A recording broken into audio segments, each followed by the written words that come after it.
Keith, one of the key points for discussion were EVs, e-mobility, and grid balancing. How crucial or how critical is this in the mix? I think it's really important that we understand that the impact of electric vehicles could be quite severe on the grid. It doesn't matter when there's one or two, but imagine your neighbourhood, all your neighbours have electric vehicles. They all come home from work between 4:30, 5:30, 6 o'clock, they all plug in. They'll be taking a significant draw of power out at the same time when the grid is under the most stress, when electricity is the most expensive and the highest carbon, when all the short-term diesel power plants are kicking in to provide that little bit of extra power we need between 4:30, 6:30, 7:30. So the first thing we have to do is to push the charging point from 4:30 to midnight. So we're using lower carbon, cheaper, more available energy. The second thing we can do, imagine when you get home, you've still got 40% charge in your car. You plug in, instead of charging, you discharge. So you're putting power back into the grid, into your house.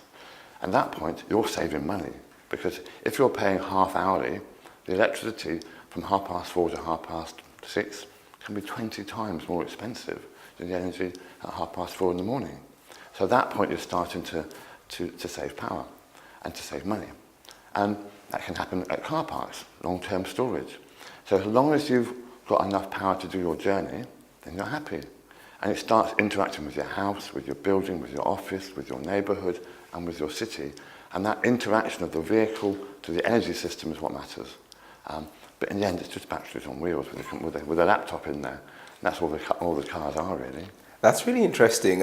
One term one term that keeps coming out there is interaction, and it seems to hint at bi-directional communication. That's not something that utilities really do, or the energy system is good at. It sends out bills, it doesn't necessarily hear back. How do you think the sector could deal with that?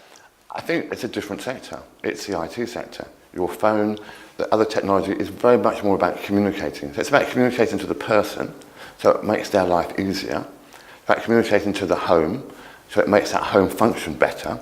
It's about communicating to the vehicle. So it is that smart communication. Within parameters, you need to make sure that if you get home at 4:30, plug in, oh my goodness, I've forgotten something. Oh my goodness, my car's now empty. So how do you make sure you can override that and have the functionality you need with the levels of communication, using smart data, using presets, but also being able to override that with your emergency button on your phone. Because your phone will run your car, and your car can run your house. Okay. And it all starts operating together as a whole. It's a different way of thinking about mobility. Well, I guess a great place for us to end this one would be to look at a future outlook perspective. EVs are on the rise. What are you most looking forward to in this exciting space, and especially with the work you're doing at Cenex? I think the most exciting thing is the change in mobility systems.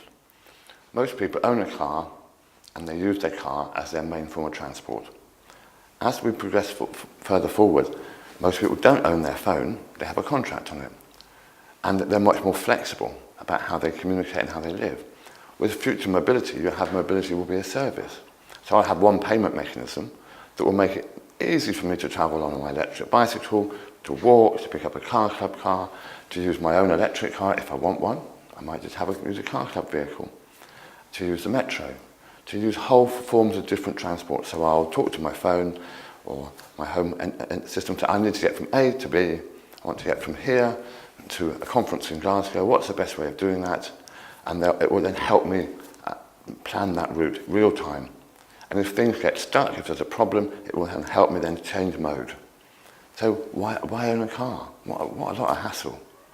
So I think it's about how we have a mobility as a service, and I have a payment plan, and I just get on and travel and live my life. And mobility is just a way of getting from A to B. Thanks, Keith.